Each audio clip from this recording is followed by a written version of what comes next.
ठरलं तर मग मालिकेच्या आजच्या भागात अर्जुन, सायली, चैतन्य एकत्र येतात. चैतन्याला यायला इतका वेळ का लागतोय म्हणून साक्षी त्याला पाहायला वरती रूममध्ये जाते. चैतन्य खूप चिडतो आणि म्हणतो पोलीस कंप्लेंटच करतो तिची. सायलीला समजतं की साक्षी वर येते. साक्षी दार वाजवू लागते. चैतन्य रागात साक्षीकडे जाणार तेव्हा अर्जुन त्याचं तोंड दाबतो. नंतर चैतन्य शांत होऊन म्हणतो की साक्षी मी 2 मिनिटात बाहेर येतोय. साक्षी म्हणते मी कुठेही जाणार नाही, इथेच थांबते. चैतन्य अर्जुनला म्हणतो मला बाहेर जाऊ दे. नाही आज साक्षीचा मुखवटा सगळ्यांसमोर फाडला तर बघ. अर्जुन त्याला म्हणतो की ही वेळ शांत राहण्याची आहे. सायली म्हणते आपल्याला साक्षीच्या चुकांची शिक्षा द्यायची आहे, पण असा आताताईपणा करून चालणार नाही. आता आश्रम केसचे पुरावे मिळण्यासाठी तू साक्षीसोबतच राहा. चैतन्य म्हणतो मला हे जमेल का? अर्जुन म्हणतो जमावंच लागेल आपल्या कुणालसाठी. नंतर सायली सगळे पुरावे चैतन्याच्या बॅगमध्ये ठेवून देते. सायली खिडकीच्या मार्गाने बाहेर जाते. नंतर अर्जुन दार उघडतो. सगळे साक्षी आणि चैतन्याची वाट बघत असतात.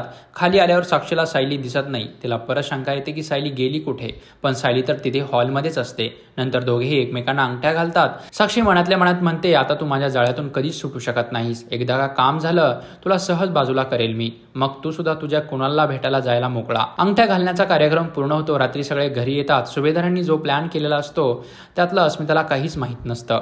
अर्जुन सगळ्यांना मदत केल्याबद्दल थँक्स म्हणतो. अर्जुन आणि सायलीनेच घरच्यांना सांगितलेलं होतं काहीही करून साक्षी आणि चैतन्याला बिझी ठेवायचं. घरचे म्हणतात या साक्षीचं कौतुक करून तोंड दुखायला लागलं. पूर्णाई म्हणते मला एक प्रश्नाचं उत्तर अजून सुद्धा कळालेलं नाहीये. तुम्ही साक्षी आणि चैतन्याचा साखरपुडा होऊ देणार नव्हता, पण साखरपुडा तर झाला. अर्जुन म्हणतो तो आम्ही मुद्दाम होऊ दिला. कल्पना म्हणते तुम्हाला साक्षीच्या विरोधात एवढे पुरावे मिळालेत, मग तुम्ही तिला पोलिसात का नाही दिलं? सायली म्हणते आम्ही पोलिसांना काय सांगणार होतो की साक्षीने कुणालचा खून केला. तिला कचाट्यात पकडण्यासाठी एवढं पुरेसं नाहीये. विलासच्या खुनाचे पुरावे मिळवण्यासाठी तिला गाफील ठेवावं लागेल. आजपर्यंत साक्षी चैतन्यासोबत प्रेमाचं नाटक करत होती, पण आता चैतन्य करेल. मग मला साक्षीच्या विरोधात खुनाचे पुरावे मिळतील. सगळ्यांना चैतन्याची काळजी वाटत असते.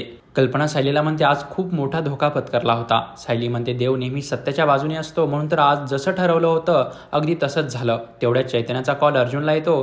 त्याचा कॉल पाहून अर्जुनला खूप बरं वाटतं. चैतन्य अर्जुनची माफी मागतो. सायली म्हणते आता रडायचं नाही, साक्षीला रडवायचं. अर्जुन म्हणतो आता तुला केअरफुल राहावं लागेल.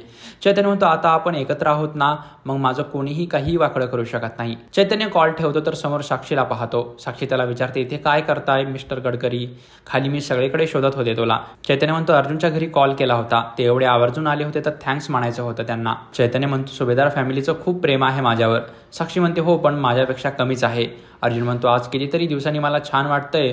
तो सायलीला थँक्स म्हणतो आणि बोलतो आज तुमच्यामुळे मला माझा मित्र परत मिळाला. सायली म्हणते मी काहीच केलं नाही, सगळं कुणालने केलं. ते या जगात नाही तरी त्यांनी त्यांच्या 2 मित्रांना परत एकत्र आणलं.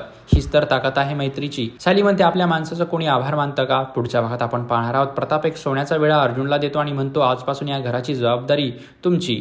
पूर्णाजी म्हणते प्रताप तू खूप घाई करतोयस. प्रताप म्हणतो अजिबात नाही पूर्णाई.